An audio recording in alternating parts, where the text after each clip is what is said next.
this primary, we really have the opportunity to turn the tide in not only Davis County, but in the state of Utah.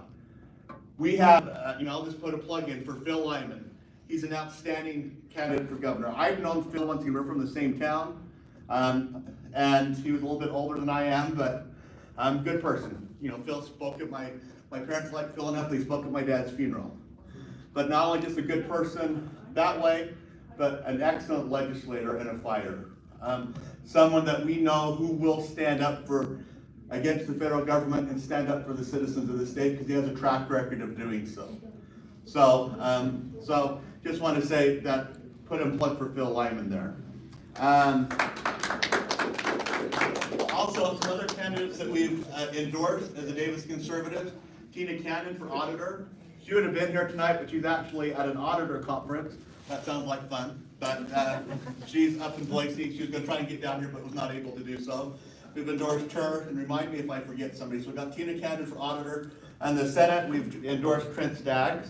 I think we have a great opportunity to get probably rid of one of the worst senators Utah has ever had, Mitt Romney, and replace him with Trent Staggs. The bar is really low there, but love to replace that. In the first congressional district, what's his name? I'm forgetting his name. Paul Miller. Paul Miller beat Blake Moore, who was Blake Moore's part of leadership. Paul Miller hardly spent any money and was able to beat Blake at convention. Great accomplishment. Here, give me that to me so I don't forget here. Second district, we've got Colby Jenkins, who would be a great improvement over Celeste Malloy. We've also we endorsed John. That was a great win. Other people in the primary election that we if you're wanting to, this isn't in Rod Hall's district, but Rod Hall will make a great addition to the state school board. So then in this area, we have Melanie Mortenson, who's running against Todd Mylar. That would be a huge improvement. In case Todd's watching, I'm not. And then we have Trevor Lee up in House District 16. Trevor, I want to say this, and we have this in a number of races. In that race, I like his opponent. She's a friend, but she did not follow Republican Party bylaws to get on the ballot. If you people gathered signatures, they broke the Republican Party's constitution and bylaws. Just plain and simple. So keep that in mind as you're looking at these candidates. Jen Gardner up in 17, and then Tenna Hartman in this district right here. We're going to invite Tenna tonight, but there's another event tomorrow with the chamber. So, but just once again, we really have a great opportunity to turn the state of Utah around. I think that we have just really good candidates. This is one of the first times that I can remember that almost every race is a race I can get excited about. And I'll say this, I'm having deja vu. I don't know if Frank remembers this, because I ran for legislature in this district in 2000. Frank ran for AG. We actually had some meetings in this library. Yeah. So, seems like old times. But with that being said, we got Melanie Mortenson, who's in the nonpartisan race, right? But she's in a primary here in Davis School District 1. And once again, we need to change the Davis School Board. Always remember, our school board turned our school district over to the Department of Justice to run, which to me is unforgivable. Probably even more unforgivable is when they banned the Bible. And do you know how many members of the school board spoke up and said they disagreed with that decision when it happened? Zero. Not one had the moral courage to stand up and say, I disagree with this decision. They all had to sit there and wait and cower and wait till another, we need people who are going to get out and lead. Because once again, we need leaders. So I think Melanie would just be a tremendous addition to the Davis School Board. So we're going to we'll let her go till about 7:20 or so. Then we'll turn the time over to Frank. So Melanie.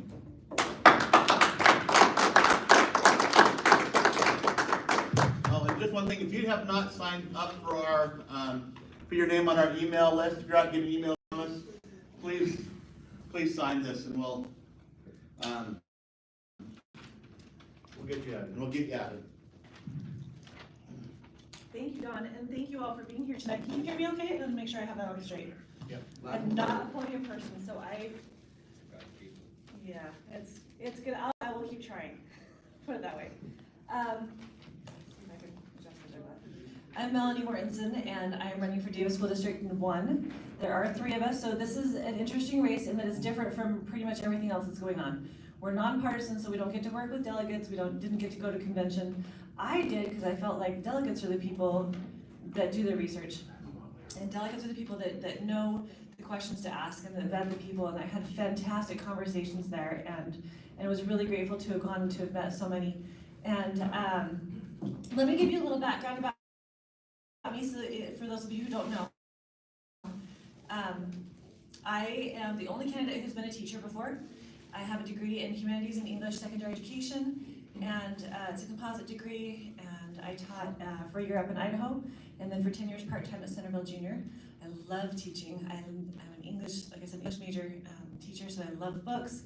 So this whole sensitive material issue has been near and dear to my heart because I am the last person that's going to want to take off books from our shelves, and yet I have seen and I have read and I've been helping with the legislation on those issues. And so I have spent the last, teaching for a while, and then I quit when my kids were a little older and worked in their classrooms. So I was classroom mom, I was the community outreach person, parent liaison, I did community councils, I did curriculum councils, I've been on the RISE test committee. I have done everything and then some in the education sector as far as public. We did charter, did homeschool with my kids, and I've worked with principals, I've worked with administrators and teachers, and the past couple of years I've spent working with the state board and the state legislature, helping to write and pass good laws and good policies that will help protect our kids, like the sensitive materials ones. So I am passionate about education. I have the depth of experience that nobody else in this race has, and I know how to fix it. I know what needs to happen, I know how the board works, I know how we get the filter down from the state board, and the priorities and policies that we can do and that we can be effective as. And it's true, for a long time I feel like anything that happens in Davis School District, the buck has to stop somewhere. And in my mind, it stops at the board because they are the elected body, right? And they are the leadership. And so if we have weak leadership, we have bad things happening. And if we have strong leadership, we have good things happening because they inspire those that work with them, right? It's the organization. And that's something that I have a lot of strengths I can bring to it. I've worked in the community for, let's see, how old am I? About 30 years. Every level of service, I've been in organizations, I've been in charge of women's organizations, and I've done it all. And so I know how to lead, I know how to delegate, I know how to bring people to the table. And that's, I think, one of the greatest strengths that I can bring to this is to come to the table and to bring those different ideas and different experiences and maybe even opposing ideas and experiences, and where we can sit down and we can have a real conversation about what are your priorities and what does that mean to you and what does that look like and how can we find common ground and build from there. And so my invitation to you tonight is before Saturday, so it's Wednesday night, so you have 2.5 days. Before Saturday, I would like you to talk to 10 people. And just in your conversations, be like, you know what, there's a really good school board candidate you need to know about. And just let them know, because I feel like this is one of those important races that a lot of people don't know. As I've been talking to our average citizens, there's a lot of people who are unaware, and I've had some fantastic conversations. I've met some really beautiful people and gotten to know their stories and their priorities. And I tell you what, people are concerned, as they should be, right? Because our trajectory is not going in a good direction. And it's been encouraging for me to see how many people recognize that and to introduce myself and let them know I'm the right one for the job, period. So with that, let me, you guys have any questions? Thank you, John. Go ahead. Do you think it would be a good idea for the school board or others to give journalists information as far as the remuneration of teachers and people in education jobs in general, point out their retirement benefits? I think that information should be public, maybe not on a personal basis, but just saying, this is what Davis School District offers as retirement package. X, Y, and Z. It should be public, it should be on the website, it probably is very hard to find. My question is, do you think the school board has any responsibility, or the state superintendent of schools, to constantly feed journalists information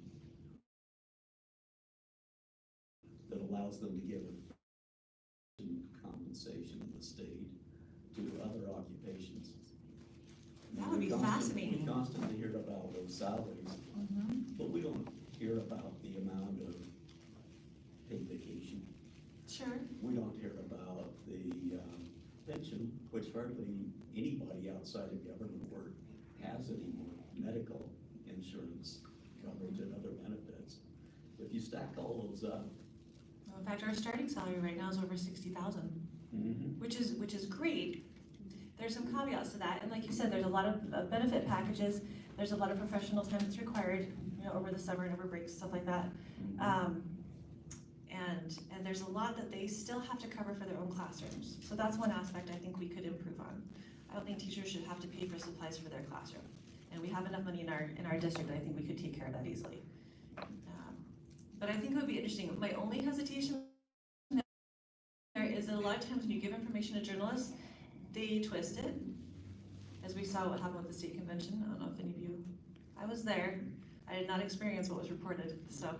Let me see if there are other questions. I'll come back to you. Thank you. John? I had a question about, you have experience being in education and that, and I'm just curious, can you explain, I guess it's a public office, people can go ahead and put it forth, but what are the backgrounds of the other people that are running against you? What are their backgrounds in education? That was a question that wasn't really answered by them when I asked, so I'm just curious what their experience in the background So is. I know that one's a mechanic and Right. And the other one's been on community councils for a long time. Okay, but nothing So. education related necessarily. No, that's why I say I'm the only one with the degree, I'm the only one with the experience, I'm the only one that has the ability to speak from being in the classroom, being in the trenches. Next week on June 4th, there's going to be an online debate. I'll post that on my website and my Facebook, and you can come see all of us. I kind of love debating everybody because I think the difference is very, very clear, and I love for you to be able to see the comparison. So just a heads up about that. Yeah. How do you think that Davis School District is doing now with the Bright Line Rule and with their response to the legislation that is to help keep decent materials in the school and not decent materials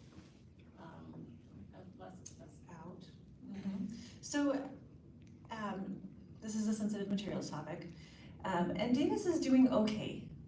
They're doing okay. They were one of the first ones to actually come up with a policy, which is commendable because a lot of school districts didn't either drag their feet or said outright, we're not going to follow that policy, we're not going to follow that law, which is kind of mind-boggling for me because it's a law. You don't really get to choose whether you follow it or not. But so they were one of the first ones to come up with a policy. It was problematic, it was tedious, and resulted in the Bible being banned. And I don't know how many of you kind of followed that. It was a deal. It was a big deal. And when we asked the board about it, they kept saying, just follow the process, we're following the process. Now, part of the process includes a 2-week window where if you disagreed with the ruling of the committee that decided whether to remove a book or a material, that you could appeal to the board. And I like that they included this because the board should have the final say. Being elected officials, they should be accountable to the public, and they should be able to have the final say. The problem is nobody ever knew about these. Unless you were following it very, very closely, nobody ever knew about these, the windows or the appeal process at all. And so because we were following it closely, we were able to advertise the Bible appeal window. And as a result, we had hundreds of parents and community members email in. And as a result, it was able to go back to the board, and the board was able to make the final decision to retain it. Now, my issue with that is if we're not publicizing, we're not letting people know when this window is or when the appeal is, how are they supposed to speak up, right? How are we supposed to know as a board what our public wants to do? Personally, I feel like there are times to follow policy, and there are times when it's the Bible, and you can say, no, we're not even going to give this the light of day, because personally, I feel like that particular submission was made as a mockery of the law, and I think anybody who lives in this area recognizes that one in the Book of Mormon and the Doctrine and Covenants, all of these religious, you notice the Torah wasn't ever challenged. I thought that was interesting. The Quran wasn't ever challenged, but it's one of those things where I feel like we as a board could have stood up and said, we're not gonna give this the light of day, and they feel like following the process is more important, and so they follow the process, and therefore are unsuable, I guess. There's a better term for that I'm not thinking of right now, but I would invite someone to sue me over retaining the Bible. Bring it on, I'm not bringing that. So, does that help answer your question? I mean, long and short, actually, let me finish real quick. The Davis School Board was invited to come before the Legislative Interim Education Committee last summer and report on why the Bible was banned and what went wrong with their policy. And I was there. It was an incredible meeting. We had our legislators who stood up and said, this is ridiculous. Why do you have this book that's been retained and the Bible that's been removed?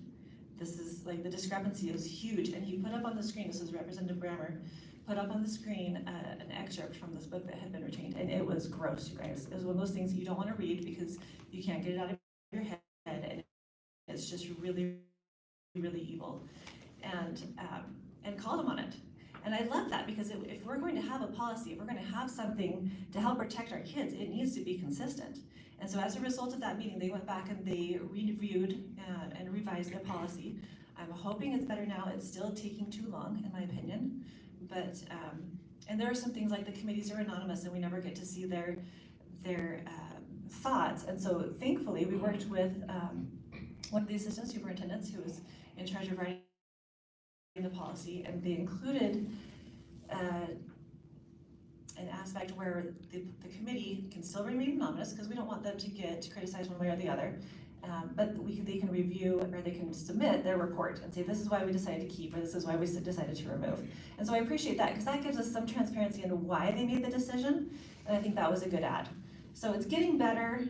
It's still slow, but it's working, and it's better than, say, these other districts that are still refusing to do anything about it. So hopefully is that better? Yeah. I've already talked to you, so I know the answer to this question. But for everybody else. I want you to tell people in the room. The question is, how is your soul? And the reason I ask you that is because when you stand up, they're going to come after you. Yes. They've run state school board reps. They're going to come at you guns blazing. So obviously we don't want you to be a lightning rod and just causing, contention all the time, but how are you going to stand up to that when it comes at you? How are you going to handle that? That's an awesome question, and thank you for bringing it up again. And you're right? Anybody who stands up for things is going to get attacked, and let me just tell you right now, I already have. I have for the past couple years, and most recently I've had lies spread about me that are straight up false. And the interesting thing is, I'll have people who will come and tell me, hey, I heard this, but that's not true, is it? I'm like, no, of course it's not true. And the one thing I can tell you about me is that I'm an open book. I have nothing to hide. If you come and say, tell me about this or tell me about that, I absolutely will, because I have nothing to hide. There is nothing here that I'm ashamed of. There's nothing that I've done that I'm embarrassed about. I did not clean off my Facebook page before I decided to run for office. And I think if you have, that's an issue, because clearly there's something you are concerned about other people seeing, right? Feel very strongly about being accountable to my constituents. And so I am relying on you to give me feedback, to help me know what you see that I may not see, and vice versa, right? So that I can help you see, this is the things we've talked about, this is the background story that sometimes we may not get. And that way I feel like we can be stronger together. And we can have those encouraging moments where we know what's right. and we know what's true, and we can stand and say, this is where we stand, and look, if you don't like it, vote me out. But I hope that you'll give me the chance to prove that I'm up to the challenge, and that I'm up to the task, and I'm not gonna turn dirty in the swamp, I'm going to go clean the swamp.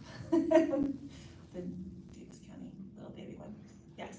So I just have to say to everybody here, her opponent is in my neighborhood, is about five homes away from me. And she is spreading all kinds of lies. She's spread to my neighborhood. I happen to be the precinct chair for Melanie and Lisa, and our mayor. And I can tell you that the lies are that she is against teachers. She is. Well, that's one of them. She is a teacher. I've had to tell people that. Well, and that came up a couple years ago. It's kind of a sign war going on in my neighborhood right now.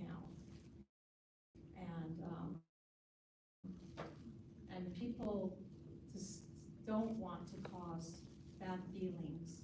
So it's to the point where people say, we love Melanie, we're gonna vote for Melanie, but we can't have a sign up for fear of Elisa. But the truth also is that her opponent has been flying the gay pride flag every year for the last 10 years, and finds for Biden, very liberal, she takes her children to the gay pride events. She's married gay couples. She's got the permission of very gay couples. She's very liberal, but So- she hides all that in the public. So that's one of those things where you guys know we need to do our research. We need to make sure that we're asking those tough questions and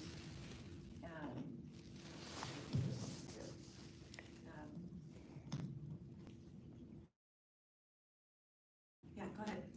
So I think you're great. I want people to vote for you, but I want to make sure I talk to people who can. So what is your geographical area? Thank you, that's a great question. So we are District 1, so it's a very southern tip of Davis County. So we have all of North Salt Lake, and we have 99% of Woods Cross. The only part of Woods Cross we don't have Across from Redwood, from Tractor Supply Company is out of that. yes, so if you turn south on Redwood, and then you turn right on the street that Odyssey Elementary is on, we have the south part of that, and it kind of curves around Odyssey, and then goes out west again. So everything north of Odyssey and west of Redwood, just that one little corner. And then there's like one street off of 800 West that I found out too late was out, but good people over there. And then we have, so that part of Woods Cross, all of North Salt Lake, and then Bountiful we have pretty much south of 1800, except there is a little jog around, it's just south of Mill Creek, so like 1300. All right, I know tons of people in this area. So Yeah, this is where we live, right? You guys are awesome. Can we find a map somewhere? Yes, on the Davis Kit, in fact, I have my blog link that goes to my blog, and a few posts down is one of the first ones I did this year, and it says something like, can I vote for you? And it has a link there to the county clerk map that shows you, and you can actually put in your address and see, and check the box and be able to see where all of your people live. I have one of her signs I will give to somebody. It's in my car. It's a giveaway tonight. Any other questions? Comments, concerns? Yeah.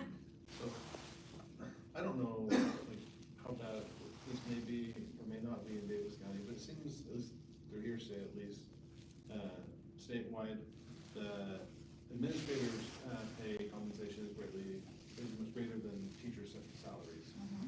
So what are your feelings about that, and does the board have any say as far as addressing that? So yeah, that's a great question. Control the purse strings. I would love, like I said, mentioned earlier, to make sure that our teachers are funded first. I don't mind that principals and administrators get paid more. I just want to make sure that it's fairly more.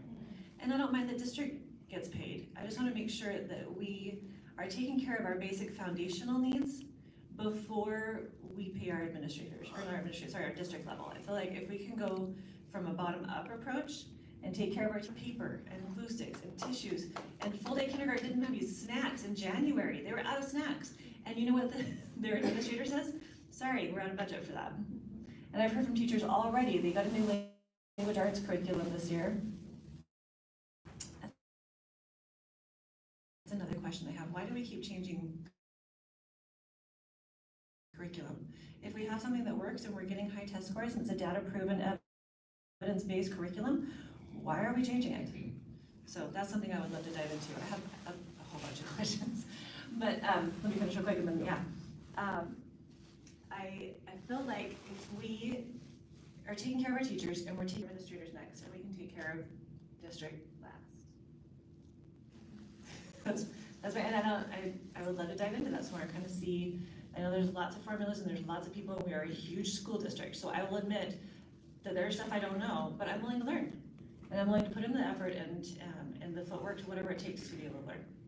So, and you got another question? Yeah, so you mentioned kind of in your intro that you were part of, are you still part of the RISE testing? I had to quit this year because my daughter graduated. So you have to be a parent with a child in the school district, in public school in Utah in order to be on the committee, but I've done it for a few years. Okay.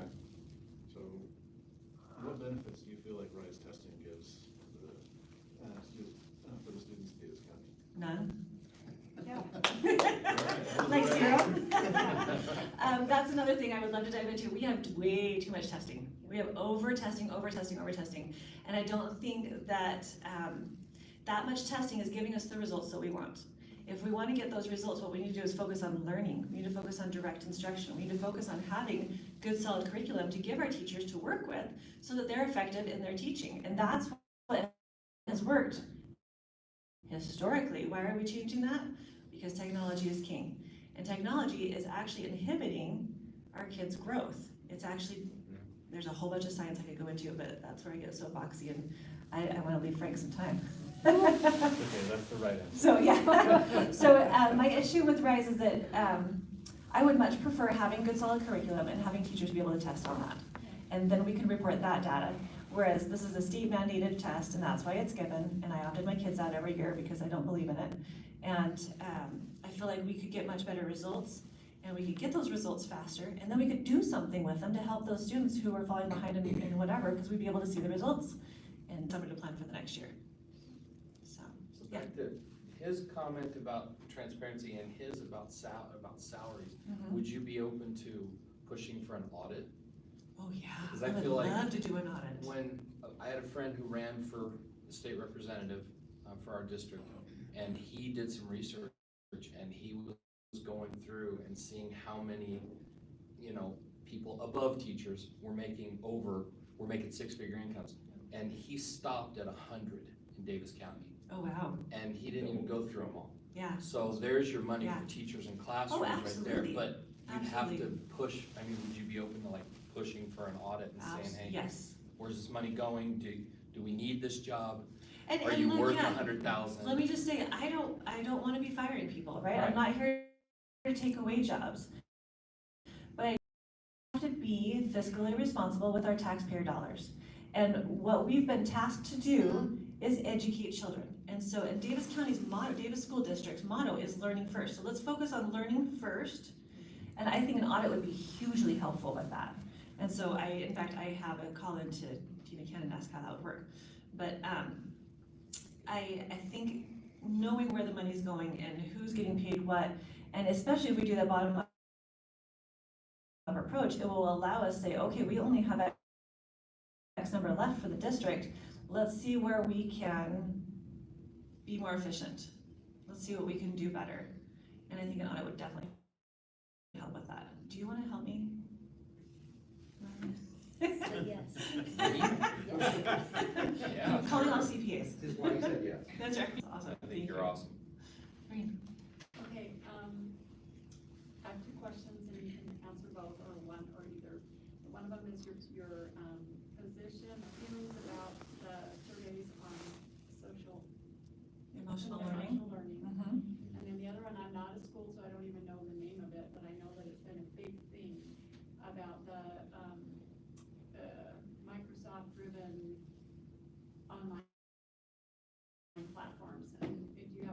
Is it a summit?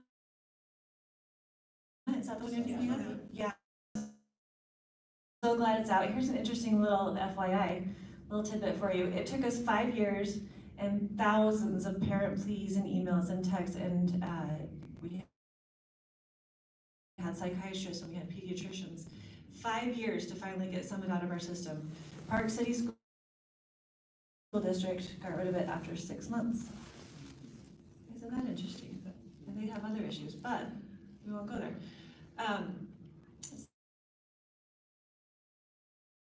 So I don't like Summit because of the online platform, because they didn't have due dates, because it was just a horrible learning platform.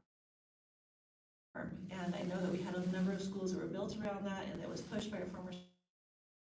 We have too much focus on technology, and that's doing our kids a disservice. And I'm sorry, I forgot your first question. Oh, the SEL surveys. Yes, so I was actually really excited to be able to help with the House Bill 182 this year. It's the student survey bill, which makes every non-curricular survey opt-in. So a parent has to say, I want my child to take this, as opposed to previously, it's been those of us parents knew what they think. And around a survey that you're not supposed to talk to the teacher during class. So, it's just all of these things that are counterproductive to the culture that we're trying to create and the education that we're trying to create. And so I love that survey, or that law has now switched it so that we can help protect our kids even more. So does that help? Yes, and I didn't say this, and you can answer it later, but I'm interested in what you proposed to help keep CRT, critical race theory out of our schools. Awesome. Okay. I'll get to that. Go ahead, John. I don't have a question. I just wanted to make a statement. Yeah. Thank you for running. Thank you for being a subject matter expert and putting your heart and soul into this. Thank you. And thank you for putting up with getting beat up publicly Yes. and At the beginning. for you. Thank you. Thank you, John. It's a teacher's responsibility. Teachers haven't been trained in this, haven't certified in this, in counseling or right? Let's give you good solid, wander off into the SEL pass or the CRT pass, because those aren't gonna help anybody. Any other questions? Well, let me just thank you all for coming tonight and giving us part of your weekday. I know it's a busy season of research, and I would appreciate you taking me up on my challenge, my invitation. And my website, like I said, is votemelanie.org. I don't know if it has my phone number on there, but it does have a contact me, where you can send me an email, you can request a sign, you can, there's a whole bunch of stuff on there. Flyers have a phone number. My flyer has my phone number on it, and I do feel that accountability is a huge deal for me. And so that's why I'm willing to pass that out individually. I don't know that I'm willing to put it on the web for the general public of the world, but I do want to be in contact. I do want to know what your concerns are, what your priorities are, so that I can be responsive and I can represent you best in your votes that I make on the board. And I have a lot of plans of how best to accomplish that. It's all the way down at the very bottom. So, oh, it is on there. Okay, bless you. Well, looks like I did. Looks like I mean it. Looks like I meant it. So, if you have friends, tell them to contact me. If you have friends who have questions or neighbors, and like I said, I would venture to say that this is the most important race that you can vote in this year, because this is what impacts our communities directly and impacts our children directly. And we have an opportunity to do some really, really good things when we get the right people in. And so, thank you again for your time, and I'll hang out for just a couple minutes. If you have any other questions, I'll leave some flyers here and some signs here. My youngest did graduate today, and my oldest flew into town just to be here. They're actually flying back tonight, so that's why I'm leaving early, so go hang out with them. Because family is first. Family is first, and family is one of those things that I will focus on, because when we get the family right and the family strengthened, that strengthens our communities and that strengthens our schools. And it's only in that order that we can be effective. And I'm the only one that says that order. So just as you're doing your research, kind of keep an eye out for that and listen. And that's all I've got. So yeah, Thank you, thank you, thank you.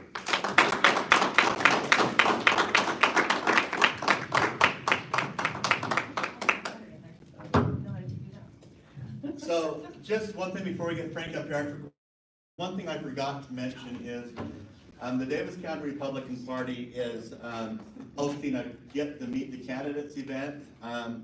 There is, I'm glad I looked at this because I was gonna give you the wrong time. But there's one Saturday up at Pioneer Park in Kaysville at 2 o'clock. It's not Pioneer Park, it's, it's not Barnes Park, it's the, William Reed Smith Park. But it's, if you look at them, the address on the Davis Conservatives and Davis County Republican Party. And then on the 30th, there'll be one here in Centerville at William R. Smith Park. So, and that one's at 6 o'clock. So I'd encourage you to all be part of it. So I want to say thanks, Melanie, for coming. She'd make an awesome, she would. Maybe I'm out of line, I'll say many things. Replacing Liz Mumford with Melanie would just be Yes. huge, okay? But thank you, Melanie. Thank you. And now I want to turn it over and make it another huge is Frank Mylar. Thanks for doing. Thanks. That was great hearing Melanie. These are huge problems that she brings up that are close to home. And some of those actually are, this is kind of going on, isn't it? Some of those are actually very close problems also in the Attorney General's office that the Attorney General's office should be concerned about, but isn't always concerned about.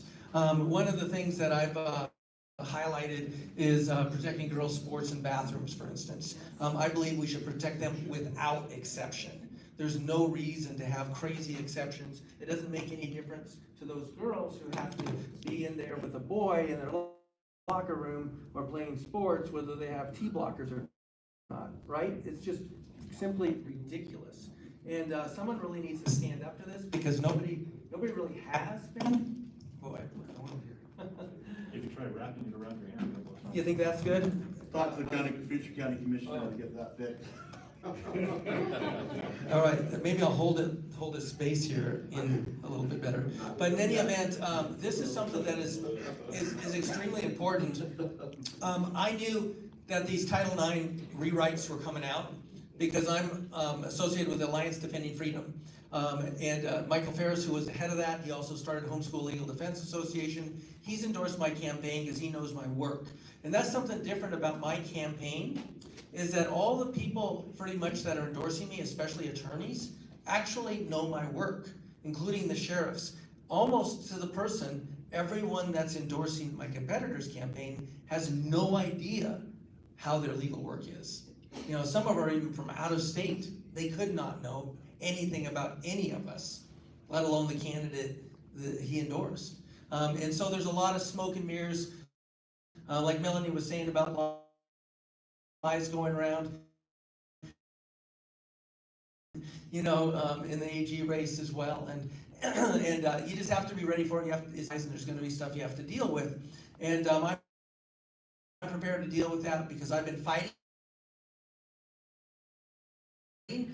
for your rights for decades. The big thing about my race shows my actual experience, this chart. I passed it out at the convention. I think it made a big impact. It shows that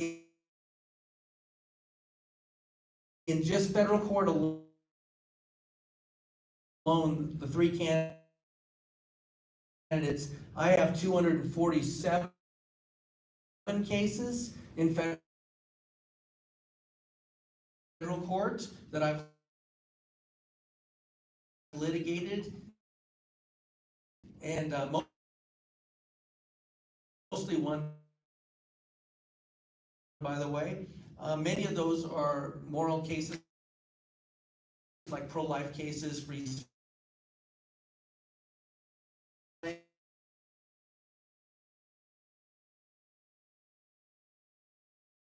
requirements. And that was found. They're hypothetical ones that they said they should have jumped through. So hypothetical hoops. And wax is actually transporting what actually transport. Why? If there's a wreck or something and it's and the car is damaged, it doesn't seep into the soil. It's like paraffin wax. You actually have to heat it to actually get it in the tankers. And so this is kind of some of the craziness that I'm already involved in fighting these cases. And so that's a huge distinction. Don't you think that if constitutional rights really mattered to my competitors, that they should have at least once defended someone's rights? At least one time in one case? I could go on all day on the different things I've done. I've gone to school boards and fought for parents. Years ago, I don't know if you remember this, it was back in 2000, but I represented about 6 or 7 parents whose their students were actually sent to the principal's office for reading the Book of Mormon during free reading time. And that, by God's grace, I represented them. We raised the issue. We said this is unconstitutional, because it was, because it was free reading time. And they could read all sorts of. And that was really one of the winning issues in Virginia, by the way. Virginia's race, a blue state elected a red governor, lieutenant governor, and attorney general and legislature, because the school experts said that parents, they don't really know what they're talking about. Literally, that's what they say. And believe it or not, that's what, by and large, they believe all over the country. Another issue I want to talk about, and I'm not going to talk all the way to 8, let me tell you, but is the protecting kids from troubled by an AG opinion that takes a minority opinion from the U.S. Supreme Court and tries to make it sound like it's precedent, that you have to follow sort of, I think it was a Lincoln Day dinner up here in Davis County, and one of the persons from Parents United, what is it called? Is it Utah Parents United? I think she was the head of, she just handed me this opinion, and she knew I was a constitutional attorney, and she just didn't say anything about it. She said, will you read this and just tell me what you think? I was horrified when I read it, because it basically was an opinion that adopted the extreme left's perspective on what kids have a right of access to in their libraries. Basically buying the American Library Association's doctrine that kids should have all sorts of terrible materials. I'm also aware that actually in Davis County, but sometimes this happens other places, parents have been kicked out of school board meetings for simply saying, hey, I want to read what's in this book. Wow, they can't read what's in that book, but it's okay for kids to? I mean, you know, that's bizarre, honestly. I will not allow that happen. Why will I not allow that happen? When I was in the AG's office, I did a lot of things, a lot more than anyone else. I worked for 12 years for 3 different attorney generals. But one of the areas I worked in was over education. We defended schools, we defended universities, and I defended schools on several occasions. I actually did what's called Title IX cases, right? So I actually know about this area of law pretty well. And as the Attorney General, I'm over the legal counsel of all the schools as well. Now, they may or may not hire an attorney, but constitutionally, I'm over them if they do. And that's important to know, because if the school board is doing something illegal, like violating someone's First Amendment rights, I have the right to intervene and say, you can't do this. You can't be kicking out parents for just flashing some "Let's Go Brandon" sign, which happened also. These are the things that, you know, that if you have an attorney general that's connected and involved, you can do something about. Did you have a question, or just moved your hand? One of the things I also did was during COVID. Where was our attorney general during COVID? He was nowhere to be found. Now, I'm fine if people want vaccines. I'm completely fine with that. But you should not, in the government and schools, and no one should tell other people that they have to have a vaccine. That's all there is to it. Nobody came out and said anything about it. Alliance Defending Freedom, that I'm a member of, they called me up and said, Frank, can you help people get religious exemptions? And this was specifically the healthcare mandate that Biden had implemented. All health workers of any healthcare organization, even if they were the IT person, and they had no patient contact, they had to have the vaccine under his mandate. And I was able to get people religious exemptions. Everyone I helped got it, including my daughter, who's a nurse at Primary Children's Hospital.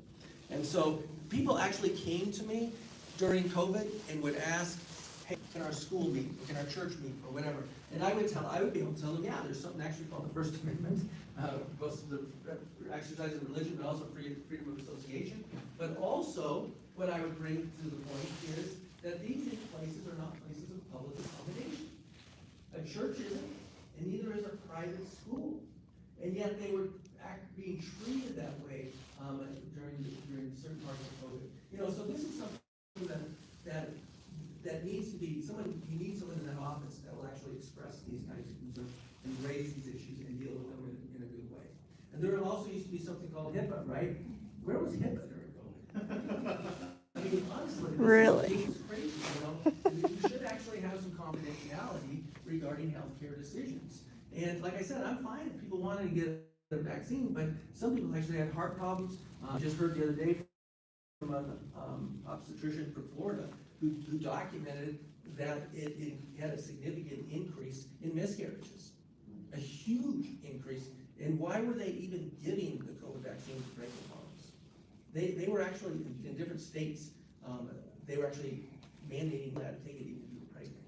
You know, that's crazy, honestly, because almost everyone knows, right? When you're pregnant, you don't take anything abnormal whatsoever. You should know that anyway. And so these are the things that an attorney general who knows the Constitution, who's fought for the Constitution, who's fought for your rights, will be there to protect, because it's something I've already been doing. And so that's why I want you to realize this is a far more important position than people realize. And people look at the Congress, they look at the Senate, those are important. Look at the governor. But did you know that a lot of times, even if you have a governor that is not doing their job, that the AG can actually mandate some things? And that's especially true constitutionally. Like I said, it's especially true with school boards. It's especially true with harmful materials to minors, whether they can have those harmful materials or whether we can exclude them.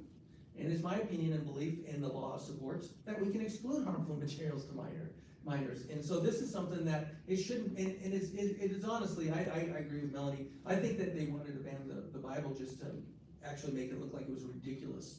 You know, see, this is what, it almost trying to get them to repeal, you know, the restrictions that they had. That actually is what the left does in a lot of states. It's unfortunate, I can't believe that they did it here in Davis County. It's actually embarrassing, right? I mean, everyone knew about it all over the world. You know, that they banned the Bible and religious books here in Davis County. It was crazy. And so there are these forces that we have to fight against. And I'm experienced in doing that. I fought many cases up to the U.S. Supreme Court level.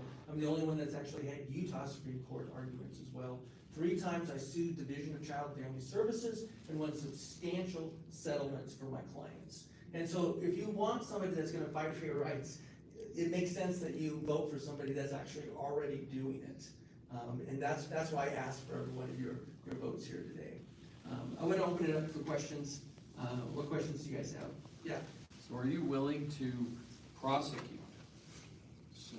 school districts, or, I mean, that are not complying with the law? Because I've heard a lot of, Yeah. oh, this school district is doing this, and it's openly flouting the law, and I think, okay, well, can they be prosecuted? Can you? Yeah. Here's What are an the interesting thing. consequences? Even sometimes when the law isn't as good as it should be, like if there's exceptions to bathrooms and sports and stuff like that, there are still constitutional rights that might be being violated. There is still the fact that you cannot provide harmful materials to minors. And they can't just willy-nilly decide this. And there is still the fact that if a school district on their own tries to decide, well, we think that you can have pronouns and we're not gonna tell your parents. And you have to tell your parents. You know, that's a violation of the parental rights. That's where I can step in regardless of what the law says, because I can say, this is what the Constitution says. And it trumps what a law does or does not say. And so, yes, absolutely, I would relish the opportunity to do that. I will, you know, I'm not gonna just go out guns blazing. Right. I will tell them, this is the law, you need to do it. Right. And if they defy that, at some point, you have to go after it. Good. Absolutely. Thank you. Uh-huh. Yeah. So, I don't know everything that the Attorney General does, but obviously you've gotta be working pretty closely with the governor, Okay. right? Well, Right there? to some degree, go ahead. Okay, so my question is, who are you voting for governor? So, let me first just Great answer your question. And then I'm gonna get to the second question, okay? I will tell you this, well, I'll start off asking. I was very upset, honestly, when Governor Cox vetoed the women's sports bill. I felt that was unconscionable. And I feel like, it's, like I said, it seems unconscionable. We would have a governor in Utah that would do that. A split state like Ohio, I can understand you get somebody like that. Why don't we have somebody like Abbott or DeSantis as our governor in Utah? You know, I mean, DeSantis, that guy's courageous. He's in a split state. and he seemed to make it solidly red. You know, and so this is very, very frustrating, and I feel like Phil Lyman does get it. I feel like he is never gonna make those kinds of decisions. Now, given that's the case, there's a lot of things that the AG does that's different from the governor. There's a lot of ways that the AG is a check on the governor. So if there's a governor that is doing things that aren't right, for instance, telling school districts they can do this or that, I'm still over the legal parts of those school districts. And he can't interfere with that. And so that's where I can intervene and say, no, you cannot violate the free speech rights of parents at school board meetings. You cannot deny parental rights in schools or in other venues. So that's where I can intervene. And so there's not, certainly, technically they say that the AG and auditor and all these are under the governor, but they're not. They're not actually. It would be more appropriate to draw a straight line because they're all separately elected offices and nobody is over them. So the people are what elect the Attorney General. That is who is over the Attorney General, just like the governor. Now it's different with the Lieutenant Governor, and there's a lot of state questions about Lieutenant Governor. I happen to believe that we should have a Secretary of State and not a Lieutenant Governor, like a lot of states have, so that's a separate election and those areas. So speaking of that, I'll tie a question in. So how do you feel about Governor Cox's desire to appoint the Attorney General, Yeah. to appoint the treasurer, to appoint the state school board, just to basically appoint everyone? Yeah, Be the king. this is a shocking grab for power. I don't know how else to say it. It's shocking because that anyone would even do it. And the fact that he's got his brother-in-law doing an interim study on it means that they want to get it passed. You don't do interim studies unless you want legislation somewhere down the line. And so this is a real fear that we need to be concerned about. And it is an important check. I say the most important check on the governor is the Attorney General. And second, probably the auditor and the treasurer. Those are very, very important also in the things that they can do. You want an independent auditor to be able to do the audits that she believes need to be done. And so this is all very important. School boards, yes, again, that's crazy. You have a governor appointing a school board, that doesn't make any sense whatsoever. It is a power grab and it's just really a problem. So yeah, I'm adamant against that. This happened 20 years ago, and I came out with an editorial saying it's a bad idea, because they were actually talking about that 20 years ago, believe it or not. Yeah, what are some other questions? Yeah. You were talking about freedom of speech. Yes. As a community member that goes to planning commission meetings that just, in another city, but in Davis County, but in our state, has just removed call to the public. We are given 3 minutes, and everyone else, if you come, you can have as much time as you want, but the public has 3 minutes for each. What is your thought about that and what can be done? Yeah, that's, I wasn't aware of that. That is something that absolutely needs to be looked in, especially if there's no reason for it whatsoever. There's 300 people and they're all trying to talk. Sometimes there's some arguments that government can use to do that. But if there's not, if there's 10 people and there's plenty of time, that doesn't make any sense whatsoever. Yeah, so that, all those types of things are things that I can look into. And I will tell you this, I also am unique among the candidates because I've also defended a lot of sheriffs for the last 24 years, up and down the state, everyone except Salt Lake County Sheriff, to tell you the truth. I didn't defend the case that lost $10 million in Davis County Jail a year or two ago. That was another law firm. But because of that, I think I've been asked to defend the more recent ones. But I'll tell you this, there's been once in a while, guess what? Once in a while, law enforcement screws up, right? Most of the time they don't. But I've actually had cases back when I was in the AG's office, and it was the Department of Corrections, and also then with some sheriffs, where somebody screwed up. One of them actually was a free speech case. And in that case, we ended up paying $125,000. Part of that was attorney fees, part of it was damages to those people. Why? Not because of what the sheriff did. The sheriff was completely appropriate, and therefore the county was gonna be completely off. But it was comments made by this deputy, and we actually went to a preliminary hearing, which is a mini trial. It's basically a trial with just the judge, and they hear the evidence, and they determine whether there's gonna be a preliminary injunction. We had a host of witnesses. There was maybe 20 different witnesses that testified. People in the public, and it was talking about, did they stifle these people's First Amendment rights? It was the comments by these deputies that were really, really problematic. And as I talked about it with the sheriff, with the county attorney, and I just said, I do not like this. This sounds like he's squelching his constitutional rights. Because they respected me, I could take that to them. And we all agreed, you're right, we need to pay, some reasonable amount to settle this case. And so that's the kind of thing that I do, because why? I'm representing the public. So even though I'm representing sheriffs, I'm representing the public, because why? They represent the public. When I was representing the state, and I sometimes had to go to the state and said, we screwed up, we need to fix this, I was still representing the citizens of the state of Utah. And that's kind of one of the reasons why I gravitated toward defending sheriffs, is because I liked that when I was in the AG's office. When I was prosecuting a case, if all the evidence fell through, what's the right thing to do? Dismiss it, right? You don't try to get the lowest plea when you know you don't have any case. Sometimes that happens. There's cases that shouldn't be brought and that are, some cases that should be brought and aren't. So that's a problem, and it shouldn't be, so there needs to be more fairness in looking into some of these cases. And so that's an important issue to me as well. What are some other, yeah? Yeah, there was a report this morning on KSL, you probably know what I'm talking about. Did you address that? The one about me, you mean? The one about you contacting Trent Christensen. Trent Yeah. Christensen, did you address that? So I will say this, I did give a comment to the Deseret News, and which I believe is accurate, and there was some confusion and extenuating circumstances with all that happened. I haven't had a jury trial. I was going down, I think I did a voice text. I didn't look at it until later, several hours later, and I realized, what in the world?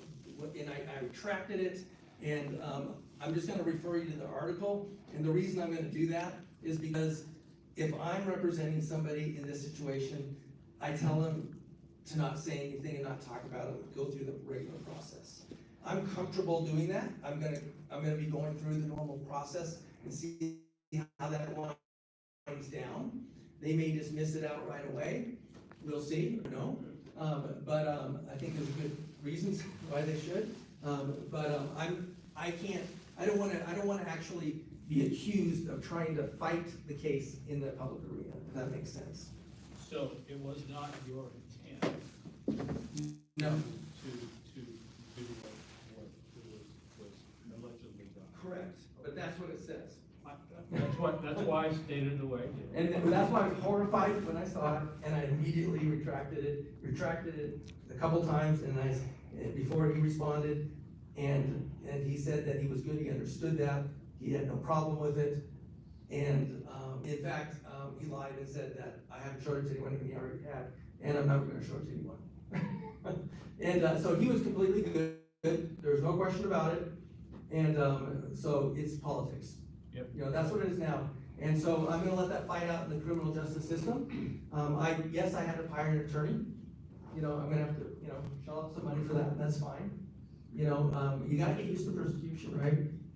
It's unfortunately the case, and you have to, like Melanie was saying, people are saying lies about her. Yeah, and I think people, actions speak louder than words sometimes. And I wanted to own the fact that I had sent the text. And I did. I just, that's why I tried to withdraw it. Can I ask another question?